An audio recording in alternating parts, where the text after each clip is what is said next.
I'm going to continue my commentary on this book right here. And we're going to talk about Lazarus and the rich man. Okay? And the fact that they both died. Now, where did they end up? Well, from what my understanding is, they ended up in a place called Sheol, which was an Old Testament concept. Now, to say that I understand all about Sheol, I would be a fool to say that. I'm not even going to go into that.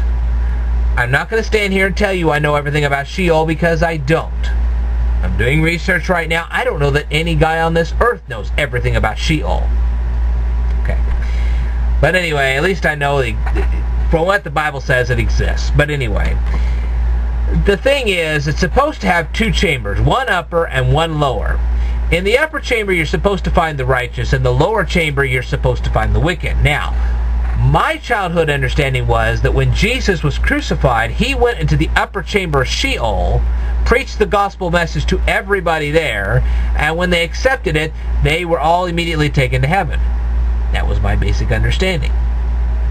Now, of course, I am more than welcome to admit I probably am wrong about this, but that was my basic understanding.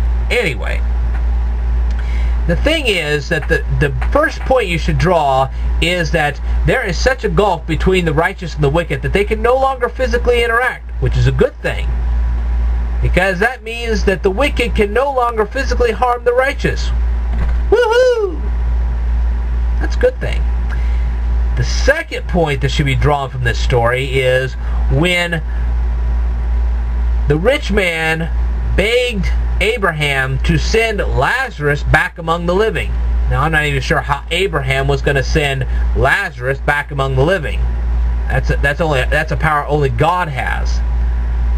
But to think that instead of the rich man begging God to do anything, he begs Abraham.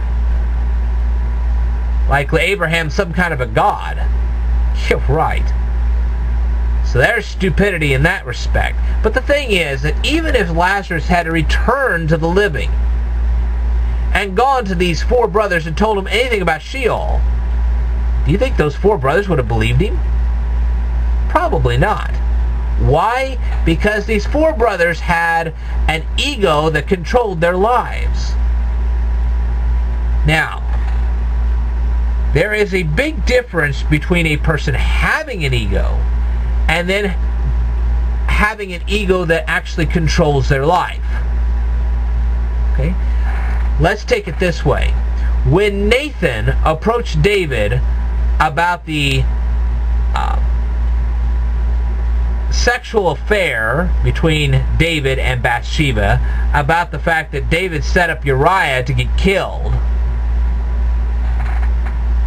David listened to that reasonable argument from Nathan, and by doing so, he got forgiven by God.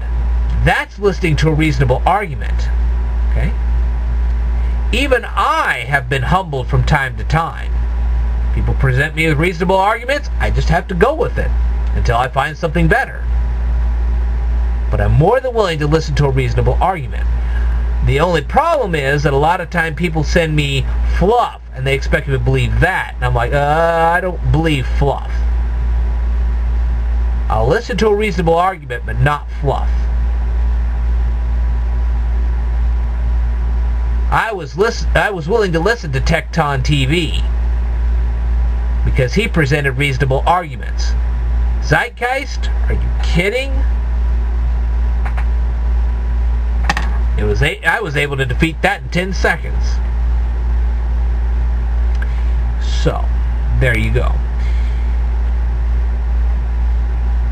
It's okay to have an ego.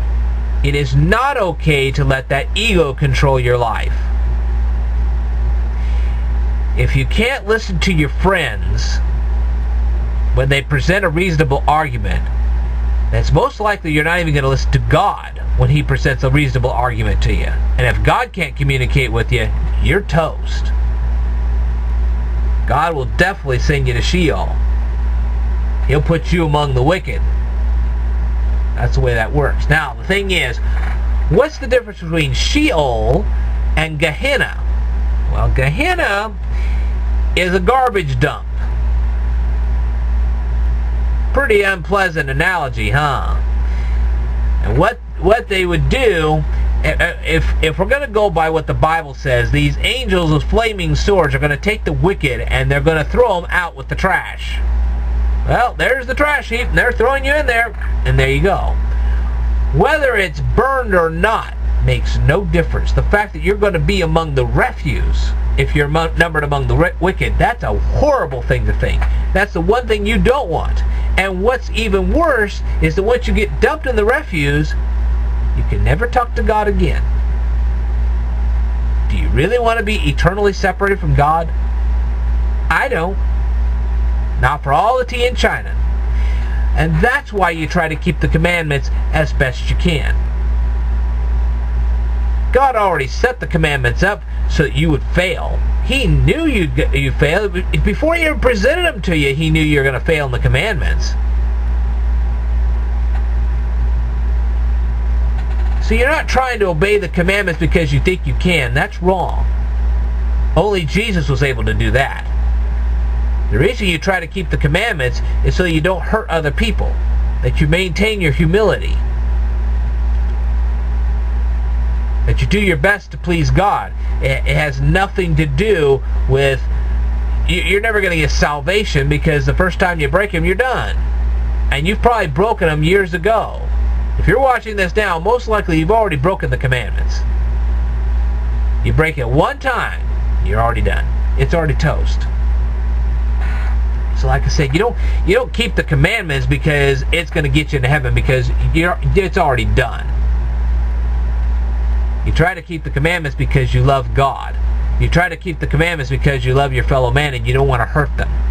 That's why you do it. See what I mean? When you're trying to keep the commandments, what you're trying to do is you're trying to keep sin from controlling you. You either control sin or sin controls you. And the only way you can control sin is to have Christ living inside of you. He's the only power strong enough to keep sin from ruling over you. That's the way it works. Alright. Well, I think I've said enough for tonight. Definitely some stuff for you to think about. I'm not claiming to have all the answers. I wouldn't even try. But at least you have more answers than you had before. This is something you guys are going to have to study on your own. Listen, when I give my commentary on books like this, I'm not going to tell you word for word what's in here. You need to read the book and ponder it. That's the way you need to do it. Alright, I will tell you more in a future video. Stay tuned.